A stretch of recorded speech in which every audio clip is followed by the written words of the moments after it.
ధర్మస్థాపన. ఈరోజు ధర్మం గురించి, దాని యొక్క స్థాపన గురించి, దాని యొక్క ఆవశ్యకత గురించి మనం తెలుసుకుందాం. అది తెలుసుకునే ముందు ధ్యానం గురించి కూడా మరొకసారి తెలుసుకుందాం. మనందరం ధ్యానం చేయడం వల్ల మన లోపలికి మనం ప్రవేశించగలుగుతాం.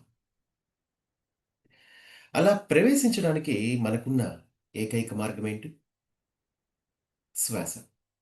ధ్యానం అంటే శ్వాస మీద ధ్యాస. అలా మనము శ్వాస మీద ధ్యాస పెట్టి మన లోపలికి మనం ప్రయాణిస్తాం. గుర్తుంచుకోండి. ఇక్కడ లోపలికి ప్రయాణించటమే ఉంది. ఇంకేం లేదు. ధ్యానం వల్ల మనం తెలుసుకుంటాం. మనకి నిజమైన జ్ఞానము అనేది అనుభవంలోకొస్తుంది. ఎన్నో జన్మలుగా ఈ జ్ఞానాన్ని ఈ ప్రపంచం మర్చిపోయింది. దాన్ని తిరిగి తీసుకురావడమే ధర్మస్థాపన యొక్క ముఖ్య లక్ష్యం. సో, అందుకే ఈ సమయంలో ధర్మస్థాపన జరుగుతుంది. అయితే ఇది ప్రతి యుగంలో జరుగుతుంది. ఈ యుగంలో ఇంకా, ఇంకా విశేషంగా చాలా అద్భుతంగా జరుగుతుందనమాట. ఎందుకంటే మిగతా యుగాలన్నీ ఒక యుగ పురుషుడు వచ్చి ధర్మస్థాపన చేస్తాడు. ద్వాపర యుగంలో కృష్ణుడొచ్చాడు, ధర్మస్థాపన చేశాడు. అక్కడ భౌతికంగా ప్రజలకి అర్థం అవ్వటానికి మరి పాండవులు, కౌరవులు ఇలా మనకి ఎన్నో కథల రూపంలో చెప్పడం జరిగింది. ఒక మధ్యవర్తిగా కృష్ణుడుండి, మరి కౌరవులు ఎలా ఉన్నారు? వాళ్ళ క్యారెక్టరిస్టిక్స్ ఏంటి? అలాగే పాండవులు ఎలా ఉన్నారు? వారి క్యారెక్టరిస్టిక్స్ ఏంటి? అయితే ఈ పాండవులు అనేవాళ్ళు పంచభూతాలకు సంబంధించిన వ్యక్తులు. అంటే కారణజన్ములు, స్టార్ సీడ్స్ అనొచ్చు. కానీ ఇక్కడ చూడండి, ఇక్కడ వీళ్ళ దగ్గరికొచ్చేసరికి వాళ్ళందరూ కూడా సాధారణమైన మనుషులుగా చెప్పబడుతూ ఉన్నారు. అందుకే వారి యొక్క బిహేవియర్ ఎలా ఉంది మీరు చూస్తూనే ఉన్నారు. సో, ఈ నేపథ్యంలో ఎప్పుడైతే అధర్మం అనేది ఎక్కువగా ఉంటుందో, ఈ ప్రపంచంలో కౌరవుల ద్వారా స్థాపించబడి ఉందనుకో, అప్పుడు పాండవులు అనేవాళ్ళొచ్చి ఆ కౌరవుల్ని ఓడించి ఒక ధర్మ స్థాపన చేస్తారు. అయితే దీనికోసం ఒక ప్రత్యేకమైన వ్యక్తి యొక్క గైడెన్స్ మనకి అందజేయబడింది. అతనే శ్రీకృష్ణుడు. ఓకే. అలా ఈసారి ఒకడు కాదు, కొన్ని కోట్ల మందొచ్చారు. సాధారణంగా ఒక యుగంలో ఒక యుగ పురుషుడే ఉంటాడు. కానీ ఇక్కడ అలా కాదు. ఇక్కడ చాలా మందొచ్చారు. వాళ్ళందరూ కూడా ఆ యుగ పురుషుని యొక్క అంశలే అనుకోవచ్చు మనందరం. అందుకే ఇంతమంది స్టార్ సీడ్స్ ఉన్నారు. ఎందుకంటే ఈసారి ధర్మస్థాపన కేవలం ఒక రాజ్యానికో, ఒక ప్రదేశానికో, ఒక దేశానికో సంబంధించింది గాదు. మొత్తం గ్రహానికి సంబంధించింది అన్న విషయం మీరు అర్థం జేసుకోవాలి. అయితే అప్పుడున్న కాలమాన పరిస్థితుల ప్రకారం ధర్మస్థాపన అంటే ఏదైతే అధర్మం ఉందో దాన్ని స్థాపించడమే. ఆ అధర్మాన్ని తొలగించి ధర్మాన్ని స్థాపించడం. అర్థమైందా? అధర్మం ఏదైతే ఉందో దాన్ని తీసేయాలి అంతే అక్కడ. తీసేసి ధర్మాన్ని స్థాపించాలి. ఇది ఎట్లా ఉందంటే సూపర్ఫిషియల్‌గా మనకి మనుషులకి అర్థం అవ్వడానికి మాత్రమే ఈ గ్రంథం రచింపబడింది. అయితే అది ఫోటాన్ బ్యాండ్‌కి వర్తించదు. కానీ ఫోటాన్ బెల్ట్‌లో ఇప్పుడు ఎర్త్ ఉన్నప్పుడు ఇప్పుడున్న ఎర్త్ కండిషన్ వేరు. ఇప్పుడు టోటల్‌గా మన దగ్గర టైం చాలా తక్కువుంది. ఎర్త్ హైయర్ డైమెన్షన్‌కి అసెండ్ అవుతుంది. ఈ నేపథ్యంలో మీరు ఇలా పైపైన తెలుసుకుంటే కుదరదు సత్యం. అధర్మం ఉంది. దాన్ని తొలగించడానికి విష్ణుమూర్తి కిందకొచ్చాడు కృష్ణుడి రూపంలో. ధర్మాన్ని స్థాపించాడు. అంటే యుద్ధంలో ఫైనల్‌గా పాండవుల్ని గెలిపించాడు. అయిపోయింది ధర్మస్థాపన. అసలిది కాదు. ఈ కాన్సెప్టే కాదసలిప్పుడు. తెలుసుకోవడం వల్ల కృష్ణుడికి దండం పెడతాం అంతే మనం. అంతకుమించి ఇంకేం లేదు. కానీ ఇక్కడ అలా కాదు. ఇప్పుడున్న కాన్సెప్ట్ ఇప్పుడు న్యూ ఏజ్ స్పిరిచువాలిటీ, నవీన యుగ ఆధ్యాత్మికతలో మీరు తెలుసుకోవాల్సిన రహస్యాలు చాలా ఉన్నాయి. ఇది నిజంగా అద్భుతమే. ఎందుకంటే ఈ విశ్వపు చరిత్రలో ఎప్పుడు ఇలా జరగలేదు. ఇదే ఫస్ట్ టైమ్. ఈ టైంలో చాలా గొప్ప గొప్ప ఆత్మలొచ్చి తమ యొక్క సహాయ సహకారాలను అందిస్తున్నాయి. అది మన విశ్వానికే సంబంధించిన వాళ్ళు గాదు. వేరే విశ్వాల నుంచి కూడా వచ్చారిక్కడికి. దేవీ దేవతల రూపంలో చాలామంది ఉన్నతమైన తలాల్లో ఉన్న వాళ్ళందరూ ఇక్కడికొచ్చారు. మనము దేవతలు అని ఎవరినైతే అంటున్నామో, వాళ్ళు బాగా ఎదిగిన ఆత్మలు. ఎదగటం అంటే మీరు ఏ విధంగా అన్నా తీసుకోండి. ఆధ్యాత్మికంగా, సైంటిఫిక్‌గా. ఎలా చూసినా ఎదుగుదల ఎప్పుడు ఒకటే ఉంటుంది. కానీ దాన్ని చెప్పే విధానాలు సైంటిఫిక్ టెంపర్‌తో చెప్పినప్పుడు అది వాళ్ళ ఫ్రీక్వెన్సీ చాలా హైగా ఉంది. ఒక హైయర్ అసెండెడ్ మాస్టర్స్ అనేది చెప్తాం మనం. కానీ కొంచెం ఆధ్యాత్మికంగా చెప్పాలన్నప్పుడు దాన్నేం చెప్తాం మనం? దేవీ దేవతలు అంటాం. ఏంజెల్స్ అంటాం. ఇవన్నీ ఏంటంటే ఫైనల్‌గా ఇవన్నీ ఏం లేదు. ఒక హై ఫ్రీక్వెన్సీ జోన్‌లో నివసించే ఎవరైతే మాస్టర్స్ ఉన్నారో వాళ్ళందరికీ రకరకాల పేర్లతో ఈ ప్రపంచం పిలుస్తుంది అంతే. కానీ గుర్తుపెట్టుకోండి ఇక్కడున్నది ఓన్లీ ఎనర్జీ ఫ్రీక్వెన్సీ మాత్రమే. అలా అయితేనే మీరు ఈ న్యూ ఏజ్ స్పిరిచువాలిటీని అర్థం చేసుకుంటారు. లేదంటే మళ్ళీ ఆ దేవుళ్ళకి దండం పెట్టడం మొదలుపెడతారు. చాలా గొప్ప గొప్ప విషయాలు జరిగినియి. వాళ్ళ వల్లే జరిగినియి. కాబట్టి వాళ్ళే అని. కానీ కాదు. అలా ఏం కాదు. కృష్ణుడు ఓన్లీ మార్గదర్శి మాత్రమే. అప్పుడు గూడా వర్క్ అంతా వాళ్ళే జేశారు. అలాగే ఇక్కడ ప్లైడియన్స్ అయినా, ఆర్కిటూరియన్స్ అయినా ఎవరైనా గాని గుర్తుంచుకోండి దేవీ దేవతలుగా మనం పిలుస్తున్న వాళ్ళందరూ ఈ సమయంలో ఇక్కడే ఉన్నారు. కానీ వాళ్ళందరూ దేవీ దేవతలుగా లేరు. ఇక్కడందరూ సాధారణ మనుషుల్లా ఉన్నారు. వాళ్ళు ఈ మానవ జీవితం అంటే ఈ మూడవ పరిధి జీవితం ఎలా ఉంటుంది అని తెలుసుకోవడానికి వచ్చిన వాళ్ళైతే, ఈ మూడవ పరిధిని తొలగించడానికి వచ్చిన వాళ్ళు కొందరు. పూర్తిగా ఈ మూడవ పరిధిని తొలగించడానికి వాళ్ళ దగ్గరున్న ఏకైక మార్గం ఏంటో తెలుసా? అది అప్పుడైనా, ఇప్పుడైనా ఒకటే జ్ఞానం. జ్ఞానము అనేది ఒక ఆయుధం. అయితే అది మీరు తెలుసుకున్నప్పుడు అజ్ఞానము అంటే చీకటిని మీరు అవలీలగా పంపించేస్తారు పక్కకి. ఇక్కడ జ్ఞానం ఎక్కడైతే సూర్యరశ్మి ఉంటుందో అక్కడ చీకటి ఉండదు. అక్కడేం పోరాటం చేయక్కర్లా సూర్యరశ్మి. అది గుర్తుపెట్టుకోండి. సహజంగా ఆ చీకటి మాయమైపోతుంది. సహజంగా వెళ్ళిపోతుంది అంతే. ఇది గుర్తుపెట్టుకోండి. ఇది ఈ కీలకమైన పాయింట్ ఒకటి పట్టుకోండి. వెలుగు వచ్చినప్పుడు చీకటి దానంతట అది వీళ్ళిద్దరికీ పోరాటం జరగదక్కడ. మనకలా చెప్పబడుతుందంతే. ఇంతకుముందు పెద్ద పెద్ద పోరాటాలు జరిగినాయని. ఎక్కడైతే వెలుగొస్తుందో అక్కడ చీకటి ఉండదంతే ఇగ. అక్కడ పోరాటం అనేది ఏం లేదక్కడ. ఈ ఒక్క పాయింట్ మీరొక్కసారి మైండ్‌లో పెట్టుకోండి. అప్పుడు మీకు అర్థమైపోతుంది. ఇప్పుడు మీరేం చేయాలి? ధ్యానం చేయాలి. మీరేదో అల్లాటప్పగా ధ్యానం చేస్తే అది వర్కౌట్ కాదు. నిజంగా కాంతిని కిందకి దించాలి మీరు. ఇక అప్పుడు చీకటి ఉండదు కనపడదు మీకు. ఇప్పుడొక సాయిబాబా ఉన్నాడండి. కిందకొచ్చాడు. ఆయన 7 సంవత్సరాలు సాధన చేశాడు. శ్రద్ధ, సబూరితో. ఆ తర్వాత ఏం చేయాలి? ఏమన్నా పోరాటం చేశాడా? డార్క్ ఫోర్సెస్‌తో కొట్లాడాడా? ఏం లేదు.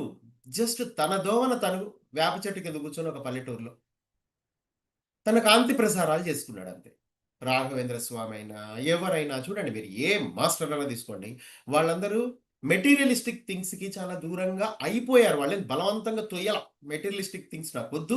నేను సన్యాసం తీసుకుంటున్నాను. ఈ రోజు నుంచి ఏవి నాకు అవసరం లేదు అని అనలా. సహజంగా అలా అయిపోయారు. కానీ ఈ న్యూ ఏజ్ స్పిరిచువాలిటీలోకొచ్చేసరికి గుర్తుపెట్టుకోండి. మీరు ఇదే 3 వరల్డ్‌లో ఉండాలి. మీరు ఇందులోంచి పక్కకు పోయి హిమాలయాల్లో కూర్చుంటా అంటే కుదరదు. స్పిరిచువాలిటీని ఇక్కడ అర్థం చేసుకోవాలి. వీళ్ళ మధ్యలోనే ఉండాలి. ఇదే సంసారాన్ని మీరు జీవించాలి. అంటే మీ ఇంట్లోనే భర్త, పిల్లలు, భార్య ఇట్లా మీరొక ఫ్యామిలీగా ఉంటారు. మీ చుట్టాలుంటారు. ఎవ్రీథింగ్. కానీ ఈ ప్రపంచంలోనే ఉంటూ నాలెడ్జ్ అంటే ఏంటో తెలుసుకుంటారు. జ్ఞానము అంటే ఏంటో. మీరు కేవలం ధ్యానం చేస్తే జ్ఞానం వస్తుంది అని అనుకుంటాం గదా! అది కరెక్టే వస్తుంది. కానీ ఇప్పుడున్న టైం సరిపోదు. మీరు ఎంత వేగంగా ఎళ్తోందంటే భూమి ఐదో పరిధి వైపు ఆల్రెడీ మనం ఐదో పరిధిలోనే ఉన్నాం. కానీ చాలా మందికి తెలీదు. ఐదో పరిధి అంటే మొదటి 1, 2, 3 తలాలుంటాయి. ఐదో పరిధిలో కూడా 7 తలాలుంటాయి గదా! అందులో 1, 2, 3 ఏంటి కొంచెం నాలుగో పరిధికి దగ్గరగా ఉంటాయి. మనం ఆల్రెడీ 5లోనే ఉన్నాం. కాకపోతే ఫస్ట్ లెవెల్‌లో ఉన్నాం. ఇక్కడ గూడా ఎమోషన్స్ ఉంటాయి. ఇక్కడ కోపాలుంటాయి. ఇక్కడ లోయర్ ఎమోషన్స్ ఉంటాయి. ఇక్కడ యుద్ధాలుంటాయి. అన్నీ ఉంటాయి ఐదో పరిధిలో గూడా. ఈవెన్ అందుకే మన భూమి ఐదో పరిధిలోకెళ్ళినా మీ అందరికి ఆ విషయం తెలీదు. దానికి గల కారణం ఇదే. అదేంటి పూర్తిగా ఐదో పరిధిలో అంటే ఈ 3 తలాలు కూడా దాటుకొని ఇంకా ముందుకెళ్తే అప్పుడు మీకు ప్లెజెంట్ ఎన్విరాన్మెంట్ ఉంటుంది. అది 2032 తర్వాత అది స్టార్ట్ అవుతుంది. ఆ యుగం. ఇక అక్కడి నుంచి చాలా అద్భుతంగా ఉంటుంది ఇంకా. ఇంకా ఎక్కడ వెతికినా దొరకరు.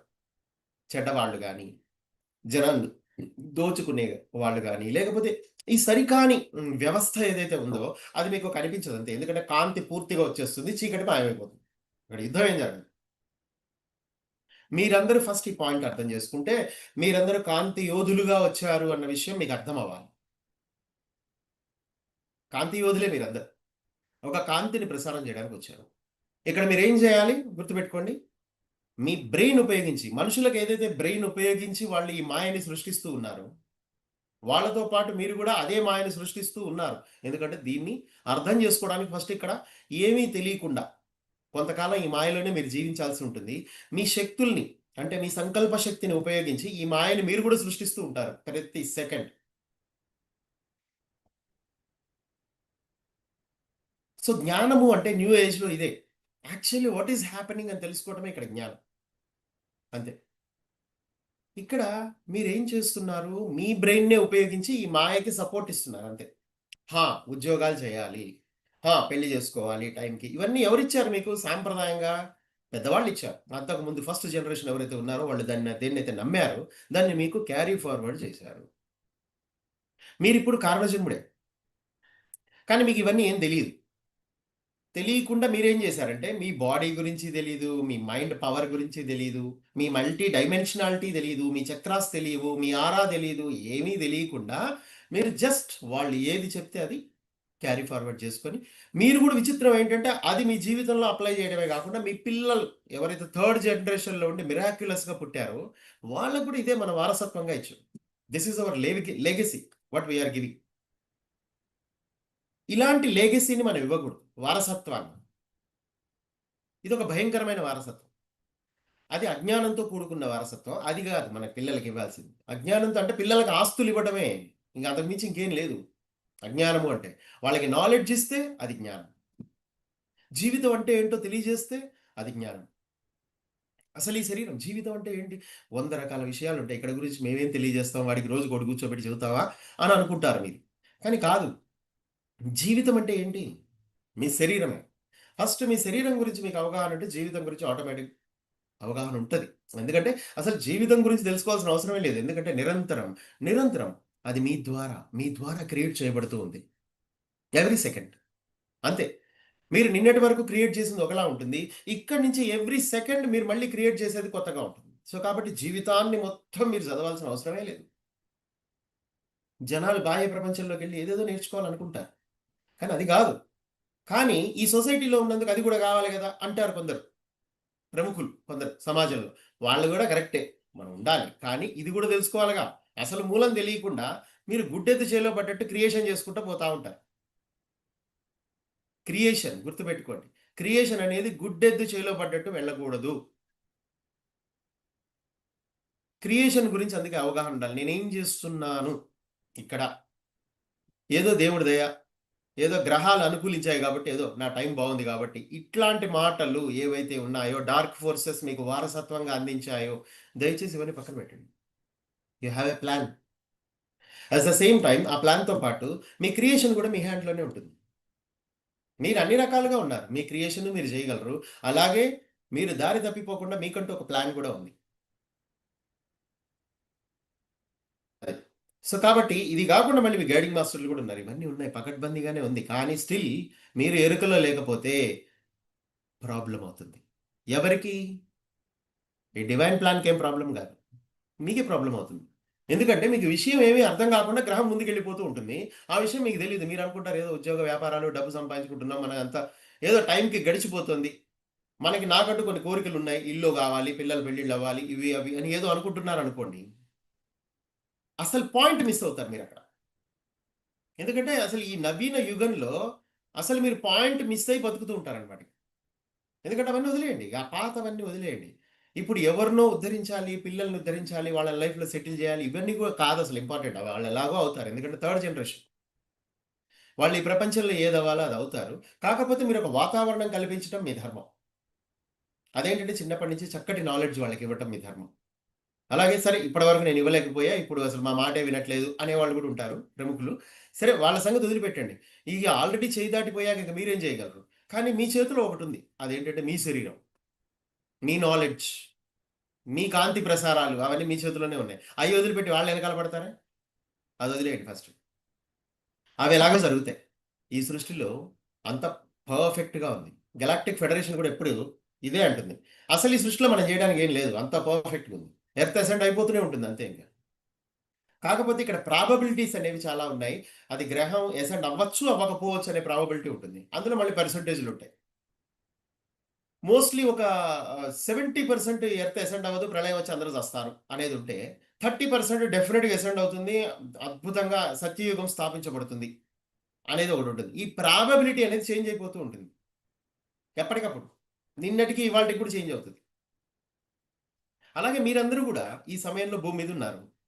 మీరింతమంది ఇన్ని కోట్ల మంది కాంతి శరీరధారులు మానవ శరీరాన్ని ధరించి ఇక్కడ ఉన్నప్పుడు ఏం జరుగుతుంది? ఆటోమేటిక్‌గా ధర్మస్థాపన జరుగుతుంది. ఎప్పుడు మీరు గుర్తుపట్టినప్పుడు. అయితే మీరందరూ ఇక్కడ ఉన్నందుకు మీ పూర్ణాత్మలు వాళ్ళ పని వాళ్ళు చేసుకుంటా పోతూనే ఉంటారు. కానీ ఆ విషయం మీకు తెలియనప్పుడు ఆ పాయింట్ మీరు మిస్ అవుతారు జీవితంలో. దానివల్ల మీ దగ్గరికి ఏవైతే ఉన్నతమైన జ్ఞానం వస్తుందో దాన్ని తిరస్కరించే ఆస్కారం ఉంటుంది బాగా. ఇప్పుడు ఈ క్లాస్‌లో మీరు కూర్చున్నారు. ఇప్పుడు వింటూ ఉన్నారు. ఈ క్లాస్ మీ దగ్గరికొచ్చిందంటే అది మీ అదృష్టం.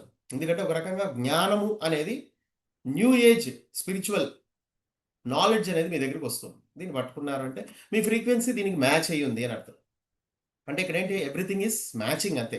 Just matching the frequency. ఇక్కడ ఎవరు పోరాటాలు చేయక్కర్లా. Matching the frequency. మీ ఫ్రీక్వెన్సీని ఎట్లా మ్యాచ్ చేసుకోవాలి అన్నదొక్కటి మీకు తెలిస్తే చాలు. ఓకే. సో, ఇక్కడ ఉన్నదంతా ఫ్రీక్వెన్సీ మ్యాచింగే. అంతకు మించి ఇంకేం లేదు. లా ఆఫ్ అట్రాక్షనే ఉంది. ఇవన్నీ ఇంటర్ డిపెండెంట్. ఇప్పుడు లా ఆఫ్ అట్రాక్షన్ ఇదేంది మళ్ళా కొత్త సబ్జెక్ట్ చెప్తున్నారా ఏంది కథ అని అనుకోకండి. Law of attraction, frequency matching inter dependent ఒకదానికొకటి. కాబట్టి ఇక్కడ లా ఆఫ్ అట్రాక్షన్ వల్ల మీ జీవితంలోకి అన్నీ ఆకర్షిస్తారు అంతే మీరు. అయితే మీరు ఐదవ పరిధి జీవితాన్ని ఆకర్షించొచ్చు. లేదు మూడవ పరిధి జీవితాన్ని ఆకర్షించొచ్చు. ఫస్ట్ జనరేషన్ వాళ్ళలాగా. చూడండి ఫస్ట్ జనరేషన్ పెద్దవాళ్ళు మీరేం చెప్పినా వినరు.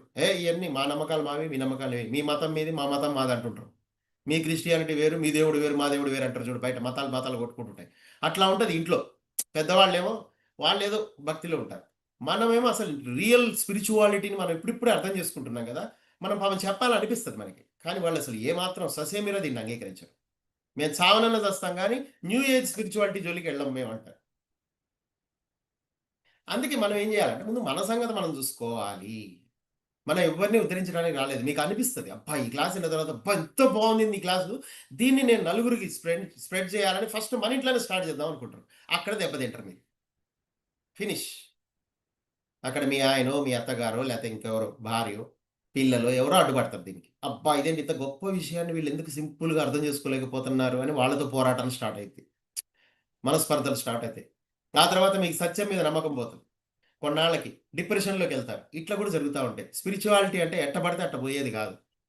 అందుకే మీరు ధ్యానం చేసేటప్పుడు గుర్తుపెట్టుకోండి. మనం ఒక అద్భుతమైన ప్రపంచంలోకి ప్రవేశిస్తున్నాము. ధ్యానము అంటే అది జస్ట్ ఏదో కళ్ళు మూసుకొని కూర్చొని కష్టాలు పోగొట్టుకోవటమో, లేతే అనారోగ్యాన్ని పోగొట్టుకోవడమో కాదు. అదేదో జనాలు అజ్ఞానులు కాబట్టి వాళ్ళకట్ట చెబుతాం మనం అంతే. కానీ కాదు. ఇక్కడ ధ్యానము అంటే మీ లోపలికి మీరు చేసే ప్రయాణం. అసలు మీ శరీరం గురించి మీకెవరు చెప్పలా ఇప్పటివరకసలు. ఆశ్చర్యం ఏంటంటే మీకంటూ మనం ఏ వస్తువు కొన్నా దాంతో పాటు దాని యొక్క క్యారెక్టరిస్టిక్స్ అదెలా పనిచేస్తుంది, ఏది డూ అండ్ డోంట్స్ అనేవుంటాయి. కానీ మనకట్లా చెప్పలేదు గదా! మనం పుట్టిన తర్వాత. మనకే క్యారెక్టరిస్టిక్స్ ఇగో హ్యూమన్ బాడీ ఇట్లుంటది, చక్రాస్ ఉంటాయి, ఆరా ఇట్లుంటది. నువ్వు దీన్ని ఇట్లా వాడినావనుకో అద్భుతంగా ఒక డివైన్‌గా జీవిస్తావు. అంటే ఒక భగవంతుడిగా నువ్వు జీవించడానికి ఈ విధంగా జేయాలి అని చెప్పడానికి ఎవరు లేరు. పైగా ఉల్టా మిమ్మల్ని కార్పొరేట్ స్కూల్‌లో ఏసి చీకట్లోకి పంపిస్తారు. అర్జెంట్‌గా నువ్వు టైమ్ టు టైమ్ ఎడ్యుకేషన్ అయిపోవంగానే నువ్వు జాబ్‌లోకెళ్ళాలి. జాబ్‌లో అయిపోవంగానే పెళ్లి చేసుకోవాలి. మళ్ళా పిల్లలు కనాలి. ఇట్లా ఈ లెవెల్ నడుస్తా ఉంటది. కానీ న్యూ ఏజ్ స్పిరిచువాలిటీలో వీటన్నిటిని బ్రేక్ జేయడానికే మనం వచ్చాం. అందుకే ఆల్రెడీ మీరు సొసైటీలో చూస్తే చాలా మందికి అర్థమైపోతది. ఇప్పుడు పెళ్ళిళ్ళు చేసుకోవట్లేదు, చేసుకున్నా నిలబడట్లేదు, నిలబడ్డా గాని సాటిస్ఫాక్షన్ లేదు. ఇట్లా. ధ్యానం కోసం పరుగులు పెడుతున్నారు జనాలు. ఇవన్నీ ఎందుకు? ఫైనల్‌గా సత్యయుగ స్థాపన. మీరు యూట్యూబ్ చూడండి, సినిమాలు చూడండి, ఏవి చూడండి అంతా గందరగోళం ఉంటది. ఒక కన్‌ఫ్యూజన్ ఉంటది. మిమ్మల్ని ఇంకా చీకట్లోనే ఉంచాలని ప్రయత్నాలు జరుగుతా ఉంటాయి. ఎందుకంటే ఇంకా అది కొన ఊపిరితో ఉంది మూడో పరిధి. అది మాక్సిమం ట్రై చేస్తదనమాట. ఆరిపోయే దీపం గొప్పగా వెలుగుద్ది. ఆ తర్వాత ఆరిపోద్ది పుసుక్కుని. అట్టగే ఈ సొసైటీ గూడా మాక్సిమం ట్రై చేస్తది. ఇక చివరి లెవెల్‌లో ఉందనమాట ఇగిది. ఎందుకంటే ఎర్త్ ఆల్రెడీ ఐదో పరిధిలోకి వెళ్ళిపోయా. ఇప్పుడు ఏం చేస్తారు? లాస్ట్ అండ్ ఫైనల్‌గా మిమ్మల్ని అందరిని ఆపడానికి ట్రై చేస్తూ ఉంటారు. సో, కాబట్టి మీ ఇంట్లో కూడా అదే పరిస్థితులొస్తాయి. కాబట్టి దయచేసి ఇంట్లో ఎవరైతే ముందు ఇంట గెలిచి రచ్చ గెలిచని ఒక భయంకరమైన సామెతుంది.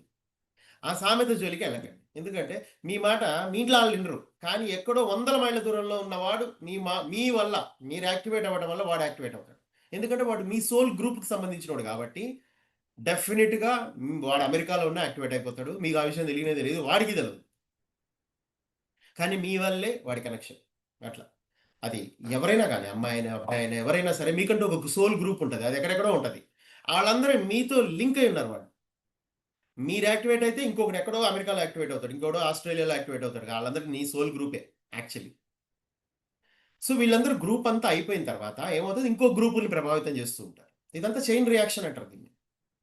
ఇది మీరు అర్థం చేసుకోవాలి first. What is chain reaction? మనం ఎలా అయితే పొయ్యి మీద నీళ్లు పెడితే అందులో ఫస్ట్ ఒక అణువు మాత్రమే 100 డిగ్రీస్ చేరుకుంటది. ఆ తర్వాత ఇంకొక అణువు చైన్ రియాక్షన్ వల్ల మళ్ళీ 100 డిగ్రీస్ చేరుకుంటది. ఇట్లా మిగతా అన్ని అణువులు చేరుకున్నాక నీళ్ళనేవి మరుగుతాయి. అదే ఫార్ములా ఇక్కడుంది. అసలు ఈ సృష్టిలో అన్నీ ఉన్న ఫార్ములాలన్నీ మనకి ఇక్కడ వర్తిస్తాయి స్పిరిచువాలిటీలో. ఎందుకంటే spirituality is nothing but science. అంతే. ఇక్కడ లైట్ వర్కర్స్ అందరూ మీరు మీ చైన్ ప్రకారమే ఈ చైన్ రియాక్షన్ జరుగుద్ది. మీరు ఒక్కొక్కళ్ళు యాక్టివేట్ అయిపోతూ ఉంటారు అంతే. ఓకే. సో, ఇప్పుడు ధర్మ స్థాపన. అసలు ధర్మం అంటే ఏంటో ఫస్ట్ తెలుసు. అసలు పాయింట్‌కొద్దాం మనం. ధర్మం అంటే ఏంటి? ధర్మం అంటే ఫస్ట్ మీ గురించి మీరు తెలుసుకోవటం ధర్మం. ఆ తర్వాత దాన్ని అనుభవంలోకి తెచ్చుకోవటం ధర్మం. అంటే ఇప్పుడు మీరొక శరీరము కాదు. మీరొక చైతన్యం. మీరొక కాన్షియస్‌నెస్ అని మీరు తెలుసుకున్నారు. ఆ తెలుసుకొని దాన్ని ఆచరణలో పెట్టాలి ఇక అక్కడి నుంచి. ఇది చాలా బావుంటుంది. అబ్బా! నేను దేవుడినా? అబ్బా! ఎంత అద్భుతం! అని వినటానికి చాలా బావుంది.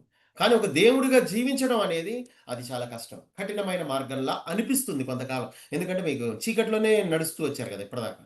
సడెన్‌గా వెలుగులో నడవాలంటే ప్రాణం మీదకొచ్చింది. అందుకని ఇక్కడ మనం ఏం జేయాలి? జస్ట్ మనం తెలుసుకున్న విషయాలను ఆచరణలో పెడుతూ ఉండాలి. సో, కాబట్టి మనం తెలుసుకోవాలంటే ఏం జేయాలి? ఫస్ట్ ఏదైతే చీకట్లో మనం బతుకుతూ వచ్చామో, ఈ చీకటికి కారణమైనటువంటి ఇంద్రియాలు ఏవైతే ఉన్నాయో అంటే మరి ఇంద్రియాలలో ప్రధానమైంది కళ్ళే గదా! ఆ కళ్ళనే మొయ్యాలి. కళ్ళు మూస్తే చాలు ఆటోమేటిక్‌గా కాసేపటికి మైండ్ కంట్రోల్‌లోకొస్తది. మైండ్ కంట్రోల్‌లోకొచ్చిన తర్వాత మొత్తం బాడీ కంట్రోల్‌లోకొస్తది. బాడీ కంట్రోల్‌లోకొచ్చిందంటే మీ చైతన్యమే మీ కంట్రోల్‌లోకొస్తది. రహస్యం ఇదే. మీ లైఫ్ చేంజ్ జేసుకోవడానికి మనం ఇదొక్కటే మార్గం. కళ్ళు మూసుకోవడం ద్వారా మనస్సుని కంట్రోల్ చేస్తూ, మనస్సుని కంట్రోల్ చేయడం ద్వారా బాడీని కంట్రోల్ చేస్తూ, బాడీని కంట్రోల్ చేయడం ద్వారా మీ చైతన్యాన్నే కంట్రోల్ చేయొచ్చు. సో, చీకటి శక్తులు అద్భుతంగా వాళ్ళ ప్లాన్‌ల ప్రకారం వాళ్ళు మీ మైండ్‌నే పట్టుకొని మీ చైతన్యాన్ని కంట్రోల్‌లో పెట్టుకున్నారు.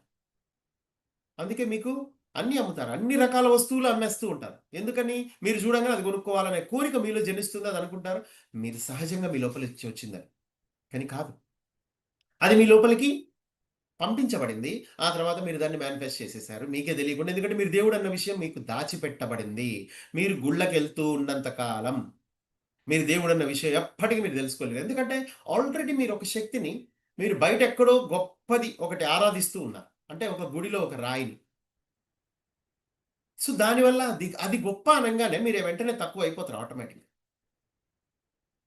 నాదేం లేదు. మొత్తం అదే చూసుకుంటుంది. వెంకటేశ్వర స్వామి దయ వల్లనే నా జీవితం ఇట్లా నడుస్తుంది. మేము ఎవ్రీ ఇయర్ పోతాం. ఇదే గోల ఉంటుంది ఎప్పుడు. ఎందుకంటే ఇది రాను రాను పెరుగుతుంది. ఎందుకంటే మీరు చిన్నప్పటి నుంచి ఒకే విషయాన్ని ఆచరిస్తూ అదే తిరుపతి, అదే అక్కడికే వెళ్తూ ఉన్నారనుకోండి. ఉదాహరణకి తిరుపతి అంటే తిరుపతనే కాదు.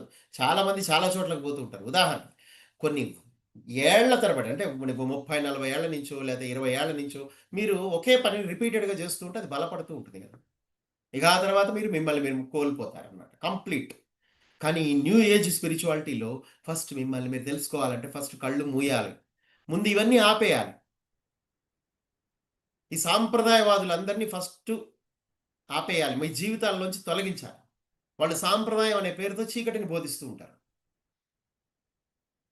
సో, విమర్శిస్తూ ఉంటారు మనని. కానీ దాని వెనకాలన్న అంతరార్థం ఏంటి? ఎందుకు మనం గుళ్ళకొద్దంటున్నాము అనేది వాళ్ళకి ఫస్ట్ అర్థమయ్యేలా మనం చెప్పాలి అంటే మనకర్థం అవ్వాలి ముందు.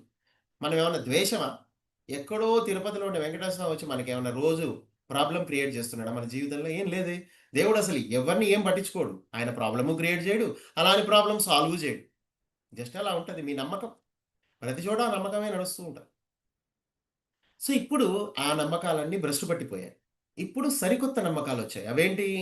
అసలు ఈ శరీరం ఏంటో తెలుసుకోవాల్సిన సమయం ఆసన్నమైంది. ఎందుకంటే ఇప్పుడు ఐదో పరిధిలో ఉంది ఈ గ్రహం.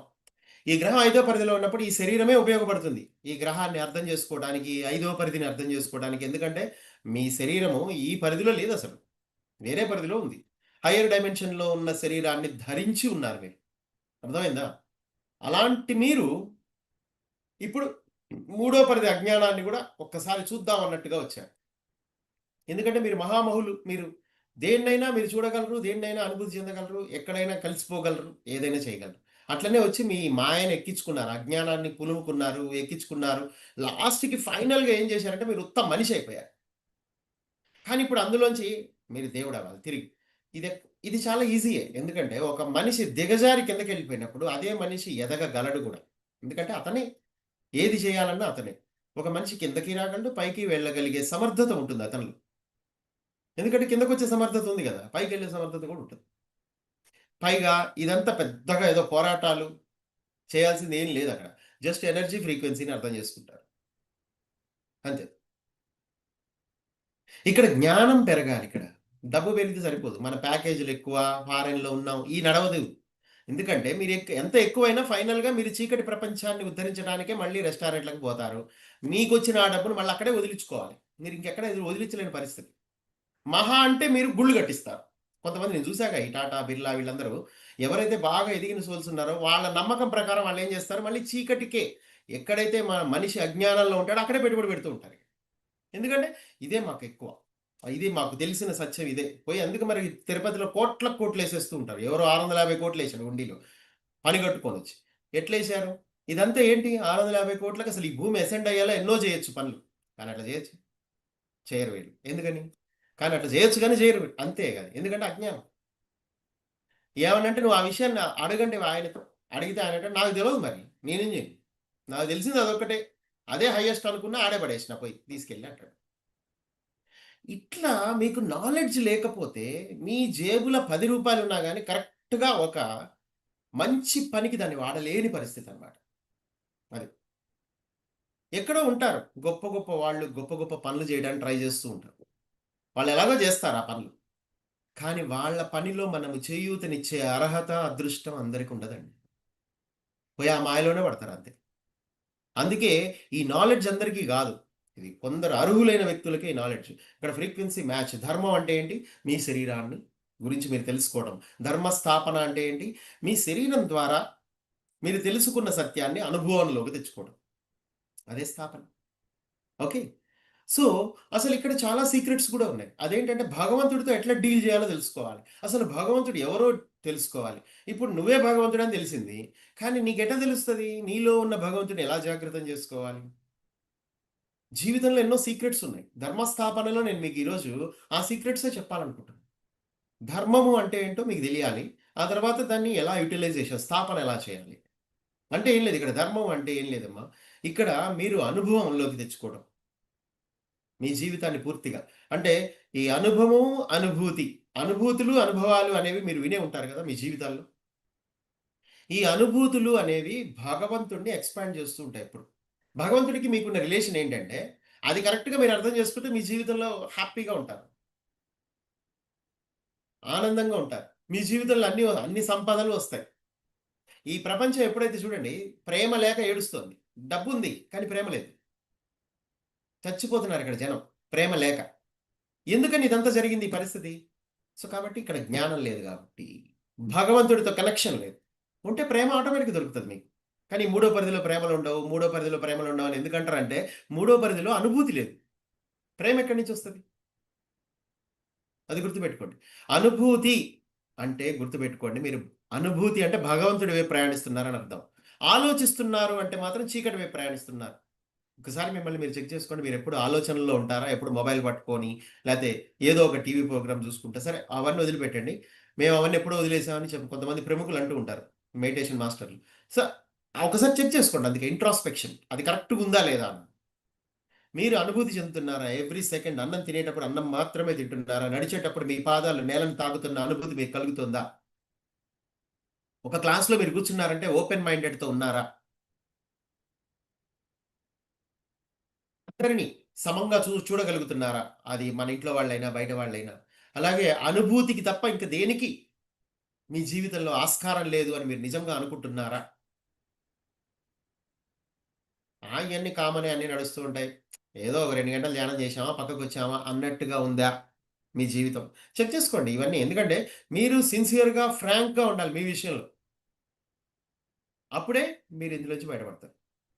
సో, ఇక్కడ ధర్మము అంటే ఫస్ట్ భగవంతుడు, అతనితో మనకున్న కనెక్షన్.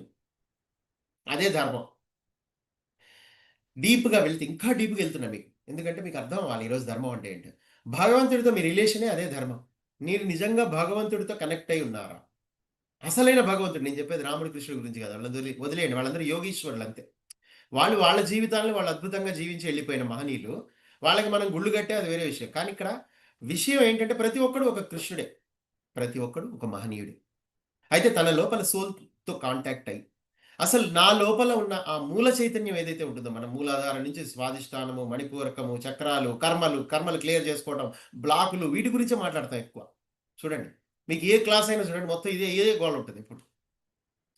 కానీ అసల భగవంతుడు ఎక్కడున్నాడు? మీ మూలాధారం నుంచి మొదలుపెడితే సహస్రారం అంటే దాని పైనున్న 5 చక్రాల వరకు గూడా భగవంతుడే ఉన్నాడు. ఎందుకంటే ఉన్నదంతా చైతన్యమే గదా! కాన్షియస్‌నెస్. బయట కాన్షియస్‌నెస్సే, లోపల కాన్షియస్‌నెస్సే, చక్రాస్‌లో కాన్షియస్‌నెస్సే. ఉన్నదంతా కాన్షియస్‌నెస్సే.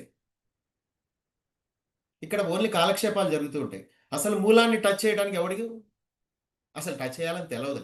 అంత సామర్థ్యం ఎందుకు లేదంటే వాళ్ళకి, అసలు మూలాన్ని టచ్ చేయాలని అనుకోరు. ఎందుకంటే మూల చైతన్యం ఎవరో గాదు వాళ్ళే. నేనొక ఆత్మని అనుకున్నారంటే మీరు పరిమితంలో ఉండిపోతారు. కానీ అదే గనక నేను భగవంతుడిని అనుకున్నారంటే మీరు అపరిమితంలోకెళ్ళిపోతారు.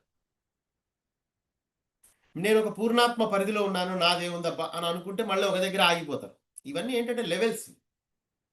మేము గొప్ప గొప్ప ఆధ్యాత్మికవేత్తలు అనేవాళ్ళు గూడా నా పూర్ణాత్మే నన్ను నడిపిస్తుందంటారు. కానీ దాన్ని గూడా దాటమంటా నేను. ఎన్నాళ్ళుంటారు అట్లా పూర్ణాత్మల దగ్గర వాళ్ళ చాటున. వాళ్ళ పేర్లు జెప్పుకొని. అట్లా గాదు. మీరే భగవంతుడు. అసలింకేం లేదు. ఉన్నదంతా భగవంతుడే. అతని ప్రయాణమే. అతనెలా ఎక్స్‌పాండ్ అవుతున్నాడు? గమనించారా? అసలు దేవుడు ఎలా పనిజేస్తాడో మరి మీకు దెలియాలిగా. అందుకే మీకు 'సృష్టికర్త సందేశాలు' అని ఒక పుస్తకం రాశా నేను. అది మీకు ధ్యాన మహాచక్రంలో అందరికి ఉచితంగా ఇస్తా. అది మీకసలు భగవంతుడెవరు? అతను ఎలా అసలు వర్క్ చేస్తాడు? అసలు మన హ్యూమన్ బాడీలో అతను ఉండి, అతను ఏం సాధించాలనుకుంటున్నాడు ఈ భూమి మీద? అన్నది మీకు క్లారిటీగా అర్థమవుతుంది. ఎందుకంటే దాంట్లో ఉండే ఎబిలిటీస్ ఏంటి? అసలు గాడ్ ఏంటి? మీ బాడీకి ఉన్న కనెక్షన్ ఏంటి? ఇవన్నీ మీకు తెలియాలి గదా! భగవంతుడు ఏం కోరుకుంటున్నాడు మీ నుంచి ఎగ్జాక్ట్‌గా? చెప్పాలంటే మీ అనుభూతులే కోరుకుంటాడు. ఒక భగవంతుడు ఎదగాలంటే ఏదైతే మూల చైతన్యం అని అంటున్నామో అది విపరీతంగా వేగంగా ఎదుగుతూ వెళ్ళిపోతుంది. ఎందుకంటే హైయర్ డైమెన్షన్‌లో ఉన్నవాళ్ళు అనుభూతులతో ఉండి చాలా వేగంగా ఎదుగుతూ వెళ్ళిపోతున్నారు. భగవంతుడికి ఏం గావాలంటే మీ అనుభూతులు గావాలి. మీ అనుభవాలు గావాలి. భగవంతుడు మీ అనుభవాల ద్వారా, అనుభూతుల ద్వారా వేగంగా ఎక్స్‌పాండ్ అయిపోతూ ఉంటాడు. అంటే తనని తాను విస్తృతపరుచుకుంటూ ఉంటాడు. ఈ నేపథ్యంలో మీరు మూడో పరిధిలో ఉన్నారు. ఉద్యోగాల్లో వ్యాపారాలు చేసుకుంటున్నారు. మీ మీ కుటుంబ బరువు బాధ్యతలు స్వీకరిస్తూ ఉన్నారు. ఎక్కడ అనుభూతి లేదు, అనుభవం లేదు. మీరనుకుంటారు, నేను గొప్ప గొప్ప అనుభవాలు పొందుతున్నా నేను. నేను చాలా కష్టాల్లో ఉన్నా. ఈ కష్టాలనే అనుభవాల వల్లనే నేను నేర్చుకుంటా. ఇయన్నీ నడుస్తా ఉంటాయి. ఇదంతా ఒక వెరైటీ సిలబస్ నడుస్తా ఉంటది భూమి మీద. ఇది మిమ్మల్ని ఎదగనివ్వదు, కిందకి పోనివ్వదు, పైకి పోనివ్వదు. అటు ఇటు కాకుండా మిమ్మల్ని ఆడ మధ్యలో ఇరికిత్తది. అట్లా గాదు అసలిక్కడున్నది. ఇక్కడ ఉన్నదంతా ఏం లేదా? భగవంతుడికి కావాల్సింది అనుభూతులు. మీరది నిజంగా ఇస్తున్నారా? ఎవరు అనుభూతితో ఉన్నారండి? అనుభూతితో ఉండాలంటే మీరు ఎరుకలో ఉండాలి. మీ దగ్గర ఎరుకే లేదు. ఆ పోయిన ఎరుకను తెచ్చుకోవడానికే మనం కళ్ళు మూసుకొని కూర్చుంటున్నాం. ఒరేయ్ నాయనా ఇంక ఆపేయి. నువ్వు కళ్ళు తెరిచి చూసింది చాలు. ఇక నువ్వు కళ్ళు మూసుకొని కూర్చున్నావనుకో, నిదానంగా నీ లోపలికి ఇయాల గాతే రేపైనా లేదంటే ఒక 7 సంవత్సరాల తర్వాతైనా బోతావు.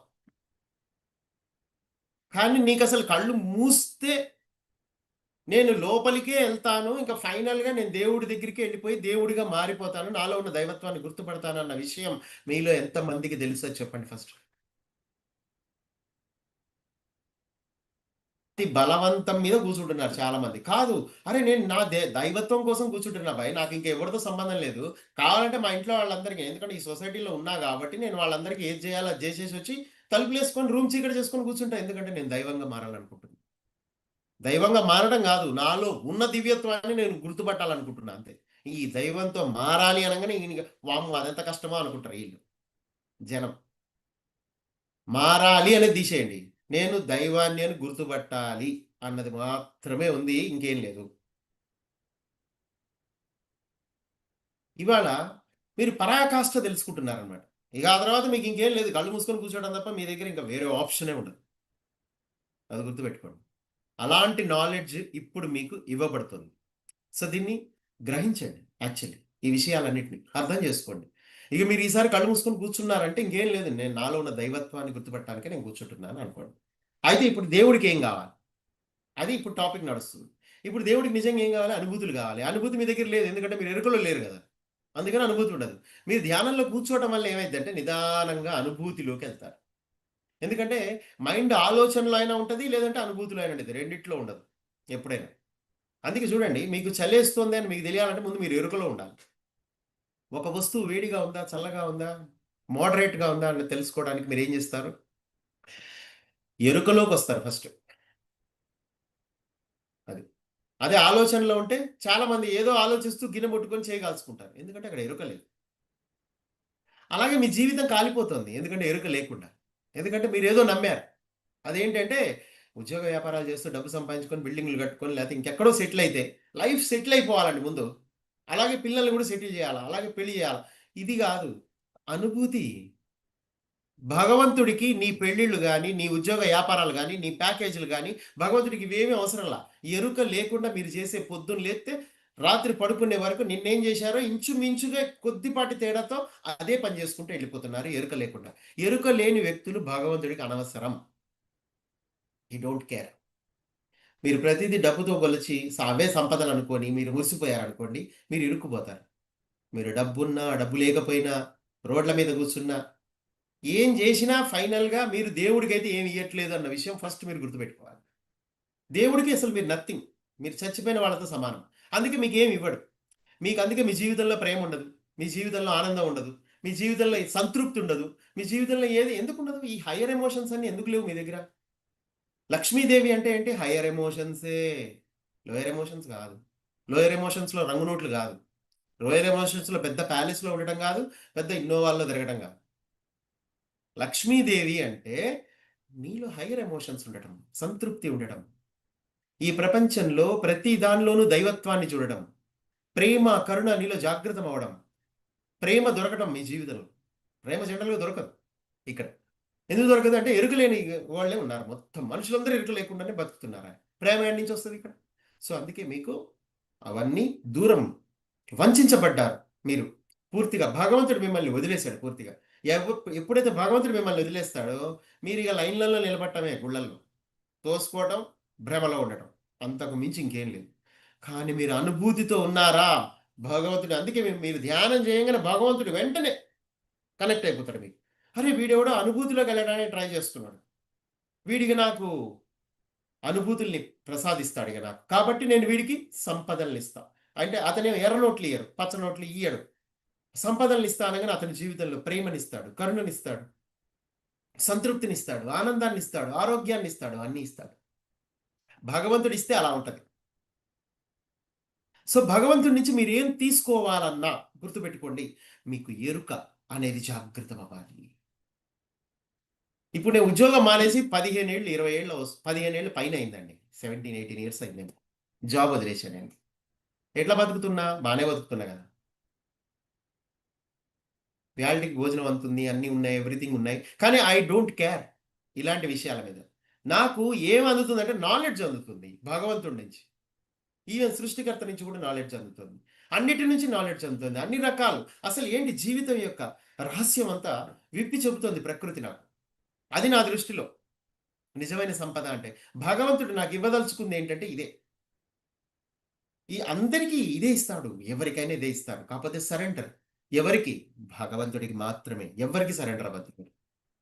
మీ లోపలే ఉన్న ఆ భగవంతుడికి సరెండర్ అవ్వండి. మీరు అలా అవ్వాలంటే అవ్వగలరు. వామ్మో! ఇప్పుడు ఇంతమంది దేవుళ్ళని వదిలిపెట్టి నేను మళ్ళా నా లోపల ఉన్న కొత్త దేవుడికి సరెండర్ అవ్వాలి అని అనుకోకండి. ఎందుకంటే ఉన్నది అసలు ఒరిజినల్‌గా ఉన్నది మిమ్మల్ని బతికించేది మీరు చూడటానికి, వినటానికి కారణమైనటువంటి ఆ మూల చైతన్యాన్ని పట్టుకోవడానికి మీకేంటి ఇబ్బంది? పట్టుకోండి. అప్పుడు అతనిస్తాడు నీకు. నిజమైన సంపదలివ్వటం మొదలుపెడతాడు. అలా నాలాంటి వాళ్ళు బోలెడు మంది అలాంటి సంపదలను ఎంజాయ్ చేస్తున్నారు ప్రతిరోజు. అన్నీ ఉంటాయి మన జీవితంలో ఇగ అప్పుడు.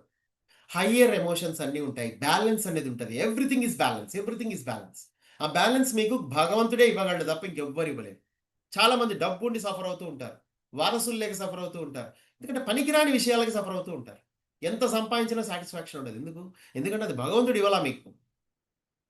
ఇక్కడ మీరు దౌర్జన్యంతో సంపాదించుకున్నారు. అంటే ఈకో బ్యాలెన్స్ కూడా మీకు తెలియకుండా మీరు ఎగబడి సంపాదించేశారు. దానివల్ల భగవంతుడు ఏమాత్రం మీకు అందుబాటులోకి రాడు. ఎందుకంటే ప్రకృతిని మీరు అర్థం చేసుకోవాలి. చెట్లని, జంతువుల్ని అన్నిటిని గౌరవించాలి. అన్నిటిని ప్రేమించాలి. అన్నిటితో అనుభూతితో ఉండాలి. ఆకాశంతో ప్రేమలో పడాలి. సూర్యోదయంతో ప్రేమలో పడాలి. సూర్యాస్తమయంతో ప్రేమలో పడాలి. ఇవన్నీ మీ జీవితంలో జరగాలంటే ఎరుక. దానికి మీరు కళ్ళే మూసుకోవాలి. అదే ఆధ్యాత్మికత అంటే. నిజమైన ఆధ్యాత్మికత అంటే కళ్ళు మూసుకొని మీ లోపలికెళ్ళి మీ భగవంతుడిని మీరు గుర్తుపట్టడం ప్రారంభించడం. అందుకోసమే మీరు కళ్ళు మూసుకుంటున్నారు. అంతే. అంతకుమించి ఇంకేం లేదు. కళ్ళు మూసుకోవడం ఒకటే ఉంది. ఎన్నో రకరకాల టెక్నిక్స్ ఉన్నాయి. అదున్నాయి, ఇదున్నాయి. 108 ధ్యాన పద్ధతులున్నాయి. ఉంటే ఉండొచ్చు. 100 రకాలున్నాయి స్టోరీలు గూడా మనకి. రామాయణం, మహాభారతం, వాంగ్మయాలు, మతాలు. కానీ అవన్నీ గాదు అసలు మెయిన్. ఉన్నదొకడే. 'సబ్‌కా మాలిక్ ఏక్' అని ఆయన జెప్పాడు. అట్లాగే మరి అన్ని మతాలు ఒకడి గురించే మాట్లాడాయి, ప్రస్తావించాయి. అతనెవరు? మూల చైతన్యము, సుప్రీం కాన్షియస్‌నెస్. ఆ సుప్రీం కాన్షియస్‌నెస్‌తో మీరు మాట్లాడొచ్చు. ఆ మూల చైతన్యంతో మాట్లాడొచ్చు. కానీ ఈ మూడో పరిధిలో మీరు నిద్ర, భోజనము, ఉద్యోగము, వ్యాపారము వీటితో ఉంటే మాత్రం మాట్లాడలేరు. కానీ అతను మాట్లాడతాడా లేదా అని మీకందరికి ఒక డౌట్ ఉంది. అంత పెద్ద భగవంతుడే అయితే నాతో ఎందుకు మాట్లాడతాడబ్బా! అని అనుకుంటారు చూడండి. కొంతమంది అజ్ఞానులు. అంటే అజ్ఞానం కాదు వాడికి తెలీదంతే. ఎందుకంటే ఇంతవరకు అతను ఏ గుళ్ళకైతే ఎళ్తున్నారో అక్కడ పూజారులు మాట్లాడటమే. దేవుడు ఏనాడు మాట్లాడింది లేదు. అందుకని అతనికి నమ్మకం పోయింది భగవంతుడి మీద. అంత పెద్ద దేవుడు మనతో ఎందుకు కానీ అసలు మీరు తెలుసుకోవాల్సిన విషయం ఏంటో తెలుసా? మీ దేవుడు మీతో ఈజీగా మాట్లాడతాడు. కానీ కొంచెం మీ ఫ్రీక్వెన్సీలో చేంజ్ చేసుకోవాలి. అంటే మీరు ఐదో పరిధి దాటాలి. ఆ ఫస్ట్ ఐదో పరిధికెళ్ళండి. అక్కడుండే టెక్నాలజీని ఎంజాయ్ చేయండి. అవన్నీ రాబోతున్నాయి భూమి మీదకి. సో, ఆ తర్వాత ఆరో పరిధికెళ్ళండి. ఆ తర్వాత ఏడో పరిధికెళ్ళండి. ఎందుకంటే ఇక ఈ పరిధులు దాటుకుంటూ పోవటమే. 7కెళ్ళేసరికి ఇక మీరు దేవుడితో డైరెక్ట్‌గా మాట్లాడుతూ ఉంటారనమాట. ఫేస్ టు ఫేసే ఇగ. నువ్వు ఏ క్వెషన్ అడిగినా దేవుడు మాట్లాడేస్తూ ఉంటాడు. అది. ఎందుకంటే ఆన్సర్ ఇవ్వటము అనేది ఆ భగవంతుడికి చాలా ఇష్టం. కానీ అడగాలి. అది గూడా ఎవడు పడితే వాడు అడిగితే మాట్లాడ్డానికి. ఎరుక లేకుండా నీ ఇష్టం వచ్చినట్టు నువ్వు జీవిస్తూ, నేను దేవుడితో మాట్లాడాలంటే నువ్వు వితండవాదం వేసుకుంటావు మళ్ళీ దేవుడితో. ఇప్పుడు నాలాంటోడు జనాలతో ఎక్కువ మాట్లాడడు. ఎందుకని? ఎందుకంటే నాలో దైవత్వ లక్షణాలని నేను గుర్తుపట్టా. ఆ తర్వాత నేనింక నాకెవరితో ఉండడం ఇష్టం లేదు. ఎవరితో మాట్లాడను. ఎందుకంటే మీతో సోది పెడుతూ కూర్చోవాల్సిన అవసరం లేదు. మీ ప్రాబ్లమ్స్‌ని క్లియర్ జేయాలంటే మీలో ఉన్న దైవమే క్లియర్ చేయగలుగుతుంది. మీరు ధ్యానంలో కూర్చుంటే. అంతే. అంతేగాని నేను ఫోన్‌లో మీకు 100 చెప్పినా, మళ్ళీ ఆ తర్వాత మీకు మీ చుట్టుపక్కల ఉండేవాళ్ళే ప్రభావితం చేస్తూ ఉంటారు మిమ్మల్ని. ఎందుకంటే మీరు డౌటు అని చెప్పేసి మీరు నాతో మాట్లాడినా, నేను మీతో మాట్లాడినా పోన్లే పాపం అని జాలి పడ్డాననుకో, అది నా మైండ్‌కి సంబంధించింది ఆ జాలి. ఒక గురువు ఎప్పుడు తనలో దివ్యత్వాన్ని జాగృతం చేసుకున్న వ్యక్తి, పక్క వాళ్ళ ప్రాబ్లమ్స్ సాల్వ్ చేయటం గాని, వాళ్ళ డౌట్ క్లియర్ చేయటం గాని చేయడు. అది మౌనంలో జరిగిపోతుందంతే. హ్మ్. మీరెప్పుడైతే స్మరిస్తారో మీ గురువుని, గురువు మీకు అందజేస్తాడు అన్నీ అంతే. ఎందుకంటే భగవంతుడు కూడా అంతే. కాతే ముందు మీరు గురువు దగ్గరికి రీచ్ అవ్వాల. అంటే ఆ ఫ్రీక్వెన్సీకి రీచ్ అయినప్పుడు మాట్లాడతారు. అసలు గురువులు మాట్లాడటరు అనను. ఒకానొక దశలో ఆ గురువు యొక్క కృపకి మీరెందుకు పాత్రులవుతారంటే మీ ఫ్రీక్వెన్సీ ఆ లెవెల్‌కెళ్ళిపోతుంది. ఇంకా అప్పుడు గురువు మీకు కల్లో అయినా కనపడి మాట్లాడతాడు. బయటైనా మాట్లాడతాడు. అది కూడా చాలా బ్రీఫ్‌గా మాట్లాడతాడు. గంటలు గంటలు సుత్తేడు నీతో కూర్చొని. ఎలాబొరేటెడ్ వేలో చెప్పరెవరు. అలాగే భగవంతుడు కూడా అంతే. 2, 3 సెంటెన్సెస్‌లో మీరడిగే ప్రతి క్వెషన్‌కి ఆన్సర్ చెప్పగలడు. కానీ ఇప్పుడు గాదు. మీరు కాస్త ఆరో పరిధి వరకే ఎదగాలి. ఎదిగితే అందరూ మాట్లాడతారు తెలుసా ఇప్పుడు? ఆరో పరిధిలో ఉన్నవాళ్ళు, ఏడో పరిధిలో ఉన్నవాళ్ళు గాడ్‌తో మాట్లాడటం చాలా సింపుల్. ఇంకోటి దివ్య ప్రణాళిక అంతా ఎవరు రచించారనుకుంటున్నారు? భగవంతుడే చెప్పాడు. మీరు పైన గెలాక్టిక్ ఫెడరేషన్‌లో హయ్యర్ లెవెల్‌కెళ్ళి మాట్లాడండి మీ బాస్ ఎవరని. వాళ్ళు ఒకళ్ళే చెప్తారు. ఇంకెవరు? సుప్రీం కాన్షియస్‌నెస్ అని చెప్తారు. ఆయన చెప్తేనే, దేవుడు చెప్తే మేము చేస్తున్నాం అంతే. అట్లా భగవంతుడే వాళ్ళ ఇమ్మీడియేట్ బాస్‌గా ఉంటాడన్నమాట. వాళ్ళు ఏదైనా అడిగితే వాళ్ళు భగవంతుడి నుంచే ఆన్సర్ తీసుకుంటారు. భగవంతుడే చెప్తాడు ఇలా చేయాలి అని. దాని ప్రకారం వాళ్ళు క్రియేషన్ చేసుకుంటూ వెళ్ళిపోతారు. ఆ శక్తులన్నీ ఎందుకంటే భగవంతుడే వాళ్ళకిచ్చింది. కానీ మీకట్లా కాదుగా. మీకు దేవుడే ఇస్తున్నా గాని మీరు ఎరుకలో లేరు కాబట్టి మీకు గవర్నమెంట్ ఇస్తోందనో, లేకపోతే ఇంకేదో పక్క వాళ్ళ వల్లే ఇట్లా అయిందనో, లేకపోతే పెళ్లవ్వడం వల్ల నాకు బాగా కలిసొచ్చిందనో, ఇట్లాంటి వ్యవహారాలుంటాయి మన దగ్గర అన్ని. ఎందుకంటే లోయర్ లెవెల్ థింకింగ్ అన్నమాట ఇదంతా. ఇప్పటికి మళ్ళా దాని గురించే ట్రై చేయటం. కాదు. మీరు ట్రై చేయాల్సింది భగవంతుడి గురించి. అసలు దేవుడితో మాట్లాడాలి గదా మీరు.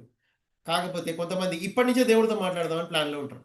అది అట్లా నడవదు. నువ్వు మూడో పరిధిలో ఉండి సగం సగం అటు ఇటు గాకుండా ఉండి 2 పడవల్లో కాళ్ళేసి ఇయన్నీ చేస్తూ ఉంటే దేవుడు మీతో ఎందుకు మాట్లాడతాడు? ఎందుకంటే మీరు ఎలాగో నమ్మరని తెలుసు ఆయనకి. అందుకే మాట్లాడడు. దేవుడు మాట్లాడడు.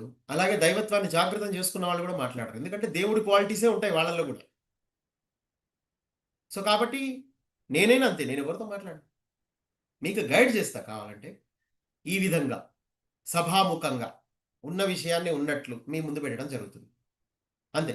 ఇలాంటప్పుడు మాత్రమే ఎందుకంటే కొన్ని వందల మందికి, వేల మందికి ఎళ్ళిపోతుంది. సో, కాబట్టి ఇక్కడ మీకు అందివ్వబడుతుంది. ఈ జ్ఞానం. నేను గాదు మళ్ళీ ఇందులో నాకు సంబంధమే లేదు ఈ క్లాస్‌కి. భగవంతుడు మీతో మాట్లాడాలనుకున్నప్పుడు ఇలాంటి క్లాసెస్‌లో అలాంటి వ్యక్తులు ఎవరైతే తనకి చేరువలో ఉన్నారో వాళ్ళ ద్వారా మాట్లాడి వెళ్ళిపోతాడు పక్కకి. అంతే. ఈ క్లాస్ అయిపోయాక మళ్ళీ నాకు ఈ క్లాస్‌కి ఏ సంబంధం ఉండదు. అట్లా చాలామంది నన్ను క్లాస్ చెప్పేటప్పుడు నన్ను చూసిన వాళ్ళు, మళ్ళీ బయటికొచ్చి నేను మాట్లాడేటప్పుడు నన్ను చూసిన వాళ్ళు అసలు ఆ వ్యక్తికి, ఈ వ్యక్తికి సంబంధమే లేదంటారు. నేను నార్మల్‌గానే ఉంటా మళ్ళీ తర్వాత. ఎందుకంటే అలాగే ఉంటాడు. దేవుడు అంటే అంతే. కనపడ్డు. కనపడకుండా ఉండేవాడు దేవుడు. ఏదో లైన్‌లో నిలబడి మనం వెళ్లి తోసుకొని పోయి ఆడ డబ్బులేసేసి దేవుడితో కమర్షియల్ యాక్టివిటీ చేసేసి, దండం పెట్టేసుకొని మా కోరికలు తీర్చనంగానే తీర్చేవాడు దేవుడు కాదు. దేవుడు అంటే అసలు మీకు మోస్ట్‌లీ అందుబాటులో ఉండడు. మీ ఫ్రీక్వెన్సీ పెరిగితే మాత్రం 24 అవర్స్ మీ క్వెషన్స్‌కి ఆన్సర్స్ ఇస్తూ ఉంటాడు. అలాంటి వాళ్ళు మస్తు మందున్నారు ఈ ప్లానెట్ మీద. మీరనుకుంటున్నారు ఎందుకంటే ఒక ఉచ్చులో బిగుసుకొని ఉంటారు మీరందరికి. అలాంటోళ్ళు తగలరు మీకు. కానీ నా నా పరిధిలో చాలా మందున్నారు. పైన వాళ్ళతో మాట్లాడేవాళ్ళు. దేవుడితో మాట్లాడేవాళ్ళు గూడా ఉన్నారు. స్వయంగా భగవంతుడే భూమి మీదే ఉన్నాడు. అందరితో మాట్లాడగలడు అతను. కానీ ఆ ఫ్రీక్వెన్సీకి మీరు రీచ్ అయితే ఇదే భూమి మీద ఉండి మీరు ఆయనతో మాట్లాడగలరు. నేను అలాగే భగవంతుడి నుంచే సందేశాలు తీసుకున్నా. అలాగే బుక్ రాశా. ఆ భగవంతుడు స్వయంగా నాతో మాట్లాడుతున్నాడు. ఆయన నుంచి నేను తీసుకున్నానంటే దానికి జస్ట్ ఫ్రీక్వెన్సీ. ఇక్కడ ఎక్స్‌టర్నల్‌గా నేనేం చదవలే. ఎందుకంటే ఈ ప్రపంచానికి అంత సామర్థ్యం లేదు. నాకిచ్చే అంత. సో, కాబట్టి మీరు అర్థం చేసుకోండి ఈ విషయాన్ని.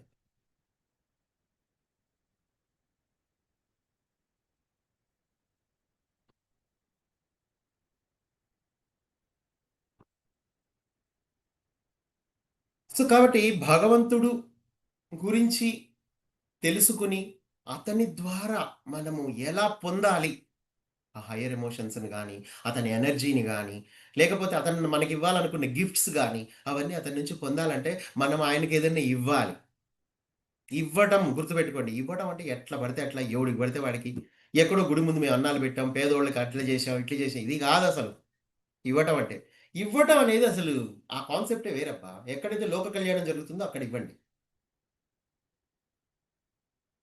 అది ఇవ్వటము అనే దాంట్లో అంత గొప్ప విషయం. ఎవరో ఒక బుద్ధుడుంటాడు.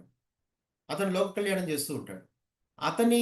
అతని లోక కళ్యాణంలో భాగంగా అతనికి సహకరిస్తూ ఉన్నాడు. పెద్ద ఖర్చు కూడా కాదు. కానీ మీరు అదే గనక మీరేదో పెద్ద హుండీలో ఎయ్యాలంటే మాత్రం చాలా పెద్ద ఖర్చొస్తది మీకు.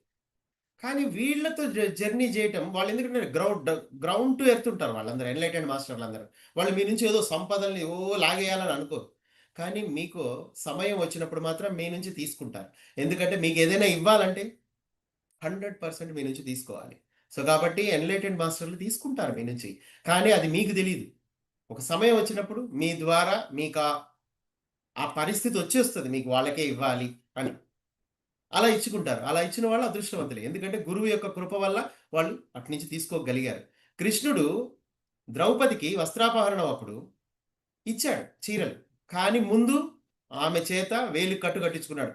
అంటే ఏంటక్కడ ఆమె నుంచి క్లాత్ తీసుకున్నాడు ఫస్ట్. ఆ తర్వాత టైమ్ వచ్చినప్పుడు అదే క్లాత్‌ని పదింతలు చేసి ఆమెకిచ్చాడు. ఎప్పుడైనా సరే దేవుడెప్పుడు మీకు మీరు ఏదన్నా ఇవ్వకపోతే ఇయ్యడు. అది గుర్తుపెట్టుకోండి. గురువైనా అంతే. గురువు నుంచి మనం పొందాలి అంటే గురువుకి ఏదో ఒకటి ఇవ్వాలి మీరు. అయితే అది ఒక్కొక్కసారి సమర్పణ రూపంలో ఉండొచ్చు. సరెండర్‌నెస్ రూపంలో ఉండొచ్చు. హ్మ్. అతని పట్ల ప్రేమ రూపంలో ఉండొచ్చు. అతను చెప్పింది ఆచరించే రూపంలో ఉండొచ్చు. ఇది కాక మీకు నిజంగా అనిపిస్తే మీ దగ్గర సంపదలున్నప్పుడు ఆయనకి మనం అందజేయొచ్చు. అది గూడా ఆయన పర్మిషన్ ఇస్తేనే. ఎందుకంటే ఆయన ఇయ్యకపోతే ఆయన నేను నాకొద్దన్నాడనుకో తీసుకోలేరు. యాక్చువల్లీ అతని నుంచి మీరేం పొందలేరు. ఎందుకంటే అతనికి మీరివ్వలేరు. ఆ తర్వాత పొందలేరు. కానీ ఆయన మీకు ఇస్తూనే ఉంటాడు. గురువు యొక్క కృప ఎట్లా ఉంటదంటే మీకు నిజమైనది ఇస్తాడతను. ఏదైతే మీకు నిజంగా ఉపయోగపడుతుందో అది మాత్రమే ఇస్తాడు భగవంతుడు. ఎందుకంటే భగవంతుడితో మీకున్న రిలేషన్‌షిప్ గురించి మీకు తెలియజేయడానికి మీకు అది మీ జన్మ హక్కు. మీరు దాని కోసం మీరు స్పెషల్‌గా మీరు మనీ పే చేయక్కర్లా. కానీ మీరు ఏదైతే తీసుకుంటున్నారో దానికి ఎంతో కొంత యూనివర్స్‌కి ఎనర్జీ ఎక్స్‌చేంజ్ రూపంలో ఇస్తేనే మీకు పొందుతారు. ఇదంతా మీకు నేనెందుకు చెప్తున్నానంటే ఇవ్వటం అనే దాంట్లో ఎక్కడ ఇవ్వాలి? ఏమివ్వాలి? అనేది గూడా మీకు తెలియాలి అన్న ఉద్దేశంతో మాత్రమే. అంతకు మించి ఇంక వేరే ఉద్దేశ్యం అయితే లేదు. గుర్తుపెట్టుకోండి. ఇక్కడ మాట్లాడేది మొత్తం సృష్టికర్తే. సృష్టికర్త మీకు అన్నీ చెప్తాడు. ప్రతి విషయం చెప్తాడు. ఇవ్వటం గురించి చెప్తాడు. తను తీసుకుంటాడు. టైం వచ్చినప్పుడు మీ నుంచి తీసుకుంటాడు. అప్పుడే ఇస్తాడు. ఈ చీకటి ప్రపంచం గూడా మీ నుంచి లాక్కుంటూనే ఉంటుంది. అప్పుడే మీకు చీకటిని ప్రసాదించగలుగుతుంది. లేపోతే 1,50,000 జీతం ఎందుకు ఇస్తదండి మీకు? 2,00,000, 3,00,000, 10,00,000 చిన్న చిన్న పిల్లలకే ఎందుకు ఇంత ప్యాకేజులు? ఎవరి కోసం వాడాలి? వాడు తినే ఆ 3 పూట్ల అన్నానికి వాడికి నెలకి 10,000 సరిపోతాయి. కానీ ఎందుకిస్తోంది? ఎందుకంటే చీకటి ప్రపంచానికి తెలుసు. వీడు చీకట్లో ఉండాలంటే మనం ఇవ్వాలి. వాడి నుంచి తీసుకోవాలి. వాడిని చీకటి ప్రపంచంలో ఉంచాలన్నా, చీకటి ప్రపంచంలో గూడా సేమ్ ఇదే రూల్ ఉంటుంది. మీకిస్తాడు వాడు. మళ్ళీ మీ నుంచే తీసుకుంటాడు మళ్ళీ. ఇళ్ళ రూపంలో, వాకిళ్ళ రూపంలో, ఫ్యాషన్‌ల రూపంలో, లగ్జరీస్ రూపంలో అన్నిటి మీ నుంచి తీసుకుంటాడు, ఇస్తాడు, తీసుకుంటాడు. ఇదే నడుస్తాడు. మీకు చీకట్లో ఈ నడుస్తా ఉంటది ఎప్పుడు. అట్లా ఏదైనా ఇవ్వాలి అంటే మీ నుంచి వాళ్ళు తీసుకుంటారు. అలాగే మీకిస్తారు. మీరు ఎంత ఎరుక లేకుండా ఉంటే అంత మీకిస్తూ ఉంటారు వాళ్ళు. మీరెంత అజ్ఞానంతో ఉంటే మీకు ఇస్తూ ఉంటారు. మీ నుంచి ఆ చీకటి, ఒక చీకటి ప్రపంచాన్ని సృష్టించి, మీ నుంచి మీకే ఇచ్చి, మళ్ళీ మీ నుంచే తీసుకుంటూ ఉంటారనమాట. అట్లా. అలాగే కాంతి లోకంలో అయినా, ఎక్కడైనా యూనివర్సల్ లాస్ ఒక్కటే.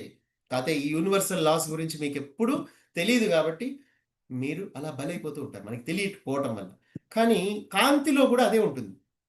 మీరు కాంతిని స్వీకరిస్తూ ఉండొచ్చు. అలా. అనంతంగా స్వీకరిస్తూ ఉండొచ్చు. కాకపోతే ఆ కాంతిని స్వీకరించేటప్పుడు ప్రసారం గూడా చేయాలి మీరు. అది. ఇవ్వాలి గదా! ఈ సృష్టికి. ఇప్పుడు ఎన్‌లైటెండ్ మాస్టర్‌లు ఇప్పుడు నేను నేను తెలుసుకున్నా అబ్బా సత్యాన్ని. నాలో ఉన్న భగవంతుడిని నేను తెలుసుకున్నా. ఇక సైలెంట్‌గా కూర్చుంటానా ఏంటి నేను? నాలో ఉన్నదాన్ని అర్జెంట్‌గా నేను పక్కోళ్ళకి పంచేయాల. ఇవ్వాలి. ఇస్తే నేను ఎదుగుతా. కానీ ఎక్కడివ్వాలో కూడా తెలియాలి. ఎవడు పడితే వాడి ముందు ఇప్పుడు నేను మా ఇంట్లో వాళ్ళ ముందు పోయి నేను మాట్లాడినాననుకో, ఇప్పుడు ఇదే క్లాస్ నేను మా ఇంట్లో మా అమ్మ ముందో, లేకపోతే ఇంకెవరి ముందో, మా చుట్టాలందరిని కూర్చోబెట్టి ఏ ఫంక్షన్‌లోనో చెప్పేద్దాం ఎందుకంటే మనోళ్ళు గదా ముందు అని అనుకున్నానంటే మాత్రం ఫినిషే. ఎక్కడ పంచాలో కూడా తెలియాలి నాకు. శ్రీ విద్యాలయం లాంటి చోట ఎక్కడైతే తపన పడుతూ ఉంటారో ఉన్నతమైన జ్ఞానాన్ని ప్రపంచానికి అందించాలని తపన పడే ప్లాట్‌ఫార్మ్స్ ఉన్నాయి. అక్కడే, అక్కడే ఇస్తాం. అది కూడా టైమ్ వచ్చినప్పుడు, అది కూడా అర్హులైన వ్యక్తులకి వెళ్ళే విధంగా ఎక్కడి నుంచి ఎళ్ళాలి అనేది అక్కడి నుంచి ఎళ్ళిపోతుంది. కానీ నేనైతే ఎప్పుడు రెడీగా ఉంటా. అంటే నేను తీసుకుంటున్నాను అంటే ఇవ్వడానికి రెడీగా ఉన్నా. ఇదంతా ఎందుకు జరుగుతుంది? ఇవ్వడం, తీసుకోవడం, ఇవ్వడం, తీసుకోవడం అందులోనే ఎదుగుదల ఉంటది ఇక్కడ. అందుకే మీరు కూడా ఉన్నతమైన నాలెడ్జ్ తీసుకున్నప్పుడు అది వేరే రూపంలో ఇవ్వాలి. అది మీరు ఎవరికిస్తారు అనేది అది పక్కన పెట్టండి. కానీ అది అత్యున్నతమైన దానికే వెళ్ళాలి అని నేను కోరుకుంటా. లోక కళ్యాణ కార్యక్రమాల్లో ఇవ్వండి. అది. అంటే అది పిరమిడ్‌కివ్వచ్చు. ఇంకెవరికైనా ఎవరైనా ఎన్‌లైటెండ్ మాస్టర్ వర్క్ చేస్తుంటే అతనితో కలిసి వర్క్ చేయొచ్చు. అట్లా. ఎట్లా మనం ఏంటంటే ఎక్కడ ఇవ్వాలి అన్నది గూడా అదొక పెద్ద సబ్జెక్ట్. అది గూడా మీరు అర్థం జేసుకోవాలి. అలాగే మెర్కబాల్ కొనుక్కుంటాం మనం సాధన చేసేటప్పుడు అందులో భాగంగా. అక్కడ కూడా ఇవ్వచ్చు మనం. మెర్కాబాలకి పెట్టుకోవచ్చు. ఎంతన్నా పెట్టుకోవచ్చు మెర్కాబాలకి. ఎందుకంటే అవి మీకు సప్లై చేస్తూ ఉంటాయి ఎనర్జీ. అట్లా స్పిరిచ్యువల్ గ్రోత్ ఎక్కడైతే ఆహ్, ఉంటుందో అలాంటి చోట మాత్రమే మీరు పెట్టొచ్చు. దానివల్ల మీ ఎదుగుదలే ఉంటుందక్కడంతా. అట్లా ఇవ్వడము అనేది తెలియాలి. అలాగే మీరు భగవంతుడికి ఏమిస్తారు? డబ్బులిస్తారా? డబ్బులసలు మీరు ఫస్ట్ చీకటి సామ్రాజ్యంలో మీకు నేర్పించబడిందంటే దేవుడికి డబ్బులు గావాలి. ఆయనకి హుండీలో ఎయ్యాలి అనేది అలవాటు జేశారు. కానీ గుర్తుపెట్టుకోండి, ఇప్పుడు దేవుడు మనిషి రూపంలో వస్తే అతనికి మీరు డబ్బులివ్వచ్చు. కానీ ఆల్రెడీ దేవుడు దేవుడిలాగుంటే నువ్వు అతనికి డబ్బులెట్లిస్తావు? ఎప్పుడన్నా ఆలోచించారా ఈ విషయం? కానీ పొలోమంటే ఎళ్ళిపోతారంతే. గుళ్ళకి ఎళ్ళిపోయాక డబ్బులిచ్చేత్తా ఉంటారు. కానీ అసలు దేవుడు డబ్బులు తీసుకోడు, ఆయన షాపింగ్ చేయడు అన్న విషయం మీకెవ్వరికీ తెలవదు. ఎందుకంటే ఆ థాట్ కూడా రాదు మీకు ఎప్పుడు. ఎందుకంటే పబ్బులకు పోడాయన. యాడికి పోడు. దేవుడంటే అదొక ఎనర్జీ గదా! అతనికి మీరెట్లా డబ్బులిత్తరు? ఇవ్వరు. కాబట్టి ఇక్కడ దేవుడి తరపున పనిచేసే వాళ్ళకిస్తారు మీరు. అంతే. మహా అంటే అది కూడా ఎక్కువేమి ఇయ్యరు. నామినల్‌గా. ఎందుకంటే వాళ్ళు ఎక్కువేమి అడగరు. మీకు ఇస్తున్నందుకు మీ అవసరానికి తగ్గట్టుగా మీకెంత నాలెడ్జ్ ఇవ్వాలి, ఎంత ఎనర్జీ ఇవ్వాలి అన్నప్పుడు మాత్రమే వాళ్ళు మీ నుంచి కొంచెం తీసుకుంటారు. దానికి పదింతలిస్తారు. అది. ఇప్పుడు దేవుడి విషయానికొద్దాం. దేవుడికి ఏమి ఇవ్వాలి? ఎందుకంటే దేవుడు అసలు ఈ హ్యూమన్ బాడీలో మీకు వచ్చి కలవల. నేను దేవుడిని అని మిమ్మల్ని పరిచయం చేసుకోలేదు గదా! సో, ఇప్పుడు ఎట్లిస్తారు మీరు దేవుడికి? ఇస్తారు. ఏమిస్తారంటే మీ అనుభూతులిస్తారు. ఆయన ఎక్స్‌పాండ్ అవ్వాలంటే ఆయనకు కావాల్సిందేంటి? ఈ విషయం మీకు ఎల్‌కేజీ నుంచే చిన్నప్పటి నుంచి చెప్పాలి. దేవుడితో నీ రిలేషన్‌షిప్ ఎట్లుండాలి? ఆయనకి ఎలాంటి అనుభూతులివ్వాలి? ఎలాంటి అవేర్‌నెస్ ఇవ్వాలి నువ్వు? అన్నది మీకు చిన్నప్పటి నుంచే నేర్పిస్తే అసలు ఈ గోల ఉండేది కాదు. ఎందుకంటే మనకన్నీ చీకటి చదువులాయే. వెలుతురు చదువు అంటే ఇది. అదేంటంటే భగవంతుడికి ఏం కావాలి నీ నుంచి అన్నప్పుడు, భగవంతుడికి అనుభూతులు కావాలి. నువ్వు వర్తమాన క్షణంలో జీవించావనుకో, అతను ఎక్స్‌పాండ్ అవుతూ ఉంటాడు. అదే గనక నువ్వు ఎరుక లేకుండా ఏదో ఆలోచిస్తూ జీవిస్తూ ఉన్నావనుకో, అతని దృష్టిలో అసలు మీరు మనిషే కాదు. మీకందుకే ఏమి ఇయ్యడు. అందుకే ఇక్కడ పేదరికం ఉంటుంది, అనారోగ్యం ఉంటుంది, వృద్ధాప్యం ఉంటుంది, అన్నీ ఉంటాయిక్కడ. ఎవ్రీథింగ్. ఎందుకని ఇన్ని? ఎందుకంటే దేవుడు ఎప్పుడో పట్టించుకోవడం మానేసాడు. ఎందుకంటే వీళ్ళు అసలు నన్నెవరు పట్టించుకోరు. వాళ్ళు కొన్ని గుళ్ళు పెట్టుకున్నారు. వాటికే ఇగ అందులోనే ఉండిపోతారు వాళ్ళు. నాకు అందించడానికి వీళ్ళ దగ్గర అసలేమీ లేదు. వీళ్ళే పేదరికంలో ఉన్నారు. సో, కాబట్టి వీళ్ళకి నేను ఇవ్వడానికి ఏం లేదు. ఎందుకంటే వాళ్ళు నాతో కనెక్ట్ అయితే, వాళ్ళు వర్తమాన క్షణంలో ఉంటే నాతో కనెక్ట్ అవుతారు. అనుభూతులతో ఉంటే నాకు కనెక్ట్ అవుతారు. ప్రతిదాన్ని ఎందుకంటే వాళ్ళ కోసం నేను సూర్యోదయము, సూర్యాస్తమయము, గ్రహాలు, నక్షత్రాలు అన్నీ సృష్టించా. చక్కటి పంచభూతాల్ని సృష్టించా. కానీ ఈ అందమైన వాటిని ఏవి అనుభూతిలోకి వాళ్ళు తెచ్చుకోకుండా, వాళ్ళు ఉద్యోగ వ్యాపారాల్లో బిజీగా ఉన్నారు. బిజీ. ఎవరిని కదిలించు. కానీ వాళ్ళకి మళ్ళీ కావాలి. అన్నీ గావాలనిపిస్తుంది. అయితే వాళ్ళ లెవెల్‌కి వాళ్ళు ఏదైతే లా ఆఫ్ అట్రాక్షన్ వల్ల వాళ్ళు అట్రాక్ట్ చేస్తారో, అదే వస్తది వాళ్ళకి. ఇక వాళ్ళు అందులోనే అదొక లూప్ అన్నమాట అది. మీరు భౌతికంలో ఉన్నవాడు భౌతికంలోనే ఉండిపోతాడు. అందుకే స్పిరిచువాలిటీలోకొస్తే మీకు ఈ రహస్యాలన్నీ మీకు తెలుస్తాయి. అప్పుడు భగవంతుడికి మనం ఏమి ఇవ్వాలి అంటే వర్తమాన క్షణంలో మనం జీవిస్తే భగవంతుడికి సంపద ఎళ్ళిపోతూ ఉంటుంది. మీ అనుభూతులే మిమ్మల్ని సంపద్వంతులుగా మారుస్తాయి. భగవంతుడు మీకు అన్నీ ఇచ్చుకుంటూ వెళ్ళిపోతూ ఉంటాడు. ఎందుకంటే మీరు దేన్ని పట్టించుకోవట్ల. అన్నిటితో ఉన్నారు గానీ దేనితో లేరు. ఇప్పుడు నేనున్నా, మా ఇంట్లో ఉంటా. కానీ నేను దేవుడినన్న విషయం నా ఒక్కడికే తెలుసు గానీ పక్కోళ్ళకి తెలీదు. అట్లా. ఈ అనుభూతి నేనొక్కడినే అనుభూతి చెందుతా దాన్ని. ఆ దివ్యత్వాన్ని. కానీ ఎక్కడెక్కడో ఉండేవాళ్ళు వేరే కొన్ని మైళ్ళ దూరంలో ఉండేవాళ్ళు కూడా నాలో ఉన్న దివ్యత్వాన్ని గుర్తుపడతారు. నన్ను ధ్యానంలో చూస్తారు. ఇవన్నీ ఉంటాయి. వాళ్ళకివ్వాల్సింది నేను వాళ్ళకిస్తూనే ఉంటా. ఎందుకంటే దానికి ఈ హరికృష్ణ సార్‌కి ఏ సంబంధం లేదు. ఎందుకంటే నాలో ఉన్న సోల్ ఏదైతే ఉందో అది ఆ పరమాత్మ యొక్క తత్వం. సోల్ అంటే మళ్ళా సోల్ అనుకోకండి. ఆ పరమాత్మ స్థితి, ఆ తత్వం అది అందరికీ అందజేయబడుతుంది. అందరికీ సహాయం చేస్తుంది. అట్లా జ్ఞానం రూపంలో, కాంతి ప్రసారాల రూపంలో ఇస్తూనే ఉంటుంది. భగవంతుడు మీకెప్పుడు అందుబాటులోనే ఉంటాడు. సో, అందుకే మీరు వర్తమాన క్షణంలో మీరు ఉన్నప్పుడు మీరు భగవంతుడితో ఉంటారు. అది. భగవంతుడు మీ విషయంలో జోక్యం చేసుకొని ఏదైనా చేయగలడు. అది కూడా అత్యున్నతమైన ఫీలింగ్స్‌ని, అత్యున్నతమైన అనుభూతుల్ని మీకందిస్తాడు. ప్రేమనందిస్తాడు. నేను చెప్పాను కదా! ఇందాక సంతృప్తినందిస్తాడు. ప్రశాంతతనందిస్తాడు. ఎక్స్‌టర్నల్‌గా ఈ బాడీ ఎలా ఉన్నా, ఈ వాతావరణానికి అనుగుణంగా, కానీ మీరు మాత్రం అత్యున్నతమైన పదాన్నే పొందుతారు. ఎందుకంటే మీరు శాశ్వతులు. ఈ శరీరాన్నే నమ్మకండి. ఈ శరీరం ఏం లేదు నథింగ్. ఈ సొసైటీ ఉన్నంత వరకు ఈ శరీరం ఇలాగే ఉంటుంది. కానీ ఇక్కడ ఆలోచన విధానం మారాలి. నేనొక దైవాన్ని. ఇక్కడ ఈ పరిధిలో నేను ఇలా ఉన్నాను అన్న అనుభూతితో నువ్వు ఉన్నప్పుడు భగవంతుడు ఎవ్రీ సెకండ్ మీతోనే ఉన్నాడన్న విషయం మీకు అర్థమైపోతూ ఉంటుంది. ఎందుకంటే మీరు ఎటు చూసినా మీకు దేవుడే కనిపిస్తూ ఉంటాడు. ఎందుకంటే చీకట్లో కూడా మీకు దేవుడే కనిపిస్తాడు. ఎందుకంటే ఆ చీకటి ఉంటేనే కదా ఈ వెలుగు యొక్క ప్రాముఖ్యత. ప్రతిదానికి దానికంటూ ఒక ప్రాముఖ్యత ఉంది అన్న విషయాన్ని మనకి తెలియజేస్తాడు. ఇదే ఆత్మజ్ఞానం అంటే ఏంటి? ఇదే బ్రహ్మజ్ఞానం అంటే ఏంటి? ఇదే శ్రీ విద్య అంటే ఏంటి? ఇదే అసలైన శ్రీ విద్య అండి. నిజమైన విద్య. అదేంటంటే మీ ఫ్రీక్వెన్సీని మీరు పెంచుకోవడం ఎలా అన్నదాన్ని తెలియజేసేది ఈ యొక్క శ్రీ విద్య. అందుకే ఈ పేర్లు అనే దాంట్లో ఆగిపోకుండా ఎనర్జీ ఫ్రీక్వెన్సీని పట్టుకొని ముందుకెళ్ళిపోండి మీరు. కళ్ళు మూసుకొని కూర్చుంటే చాలు మీ ఫ్రీక్వెన్సీ పెరిగిపోతూ ఉంటది. పెరిగిపోతూ ఉంటుంది. నేనేం చేయాలి అంటే లోయర్ ఫ్రీక్వెన్సీ నుంచి దూరంగా ఉండాలి. అంటే మన ఎవరైతే చుట్టాలు చీకట్లో ఉన్నారో వాళ్ళందరికీ ఎంత దూరంగా ఉంటే అంత మంచిది. ఇప్పుడు దేవుడు అవ్వటం కాదు ఇక్కడ గుర్తుపట్టడం ఒకటే ఉందని చెప్పా. గుర్తుపట్టాలంటే ముందు పనికిరాని వాళ్ళందరినీ తీసేయాలి మన జీవితంలో. ఇప్పుడు హై ఫ్రీక్వెన్సీ కావాలనుకోండి. లో ఫ్రీక్వెన్సీని వదిలేయాలండి. మీరు హై ఫ్రీక్వెన్సీని క్రియేట్ చేయలేరు మీ జీవితంలో. ఎందుకంటే హై ఫ్రీక్వెన్సీ క్రియేట్ చేసేది కాదు. ఎందుకంటే మీరు ఆల్రెడీ హై ఫ్రీక్వెన్సీలోనే ఉంటారు ఎప్పుడు. కానీ మీరు లోయర్ ఫ్రీక్వెన్సీని లోపలికి తెచ్చుకున్నారు. నేను లోయర్‌లో ఉన్నాను అన్న భ్రమలో ఉంటారు. కాబట్టి ముందు అజ్ఞానాన్ని వదిలించుకోండి చాలు. ఉన్న ఏదైతే మీ కళ్ళతో చూసి నమ్మారో మీ ఇంద్రియాలు కూడా అన్నీ అబద్ధమే చూస్తాయి. అబద్ధమే ట్రాన్స్‌లేట్ చేస్తూ ఉంటాయి. ఎందుకంటే ఆ ట్రాన్స్‌లేషన్స్ అన్నీ మీ మైండే చేసేది. సో, కాబట్టి ముందు మీరు మీ లోపలున్న దైవాన్ని పట్టుకోండి. పట్టుకుంటే అప్పుడు మీకు నిజమేంటో తెలుస్తది. అనుభూతి అంటే ఏంటో తెలుస్తది. వర్తమానం అంటే ఏంటో తెలుస్తది. ఆనందం అంటే ఏంటో తెలుస్తది. ప్రేమ అంటే ఏంటో తెలుస్తది. మన భగవంతుడు ఎప్పుడు ఇస్తూనే ఉంటాడండి. ప్రేమని ఇస్తూనే ఉంటాడు. ఆయన ఎక్కడో ఉండే వ్యక్తి ఈరోజు క్లాస్‌లో మనతో మాట్లాడుతున్నాడు. కానీ ఆ విషయం ఎంతమందికి తెలుసు? ఆలోచించండి. అది హృదయం యాక్టివేట్ అయిన వాళ్ళకి మాట్లాడేది హరికృష్ణ సార్ గాదు. ఒక మహాశక్తే మాట్లాడుతుందని మీకు అర్థమైతది. ఎందుకంటే ఆయన మనందరిని బయట పడేయాలనుకుంటున్నాడు కాబట్టి ఇలాంటి అవకాశాలను ఉపయోగించుకుంటాడు అంతే. అంతకుమించి ఇంకేం లేదు. So, it's very simple. దైవత్వము అనేది చాలా సింపుల్. అది మీ సహజత్వము అన్నది మీరు అర్థం చేసుకోండి దయచేసి. ఉన్నదాన్ని వదిలించుకోవడమే. ధ్యానం దేనికి? ఉన్నదాన్ని వదిలించుకోవడానికే.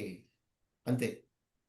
సహజంగా ఎళ్ళిపోవాలి. మళ్ళీ వదిలించుకోవడం అంటే ఈ రోజు నుంచి నేను ఎవ్వరితో మాట్లాడా అన్నట్టుగా గాదు మూర్ఖంగా. అది సహజంగా వెళ్ళిపోతుంది. మీరెప్పుడైతే మీతో మీరు కనెక్షన్ ఎస్టాబ్లిష్ అవుతుందో, ఎప్పుడైతే మీరు కళ్ళు మూసుకొని నాతో నేనే, నాకే, నేనే నేను మాత్రమే ఉన్నాను. నాకు నేనే శాశ్వతము.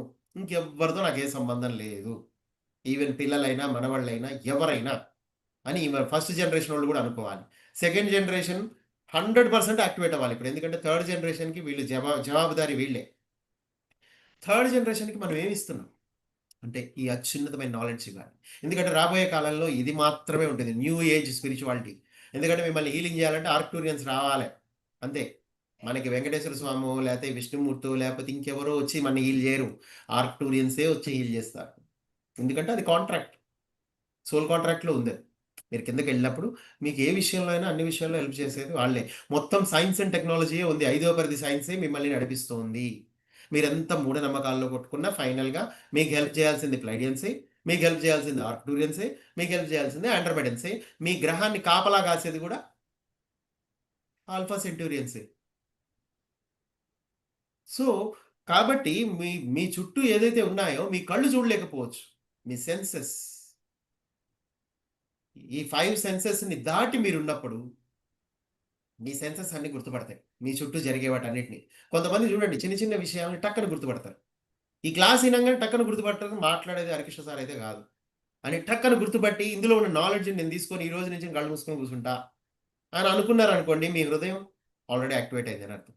అయితే ఆ ఎనర్జీస్ కూడా మీకు ఈ క్లాస్ రూపంలో అందించబడుతూ ఉంటాయి. ఆ ఎనర్జీని స్వీకరించే ఆ యొక్క స్థితి మీకుంది already.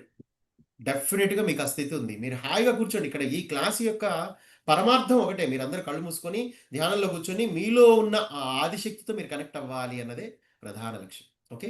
So, thank you so much. And మీకు, మీ పూర్ణాత్మలకి అందరికీ నా హృదయపూర్వకమైన నమస్కారం. అలాగే ఆ భగవంతుడికి కూడా, ఆ ఆదిశక్తికి కూడా నా హృదయపూర్వకమైన నమస్కారం.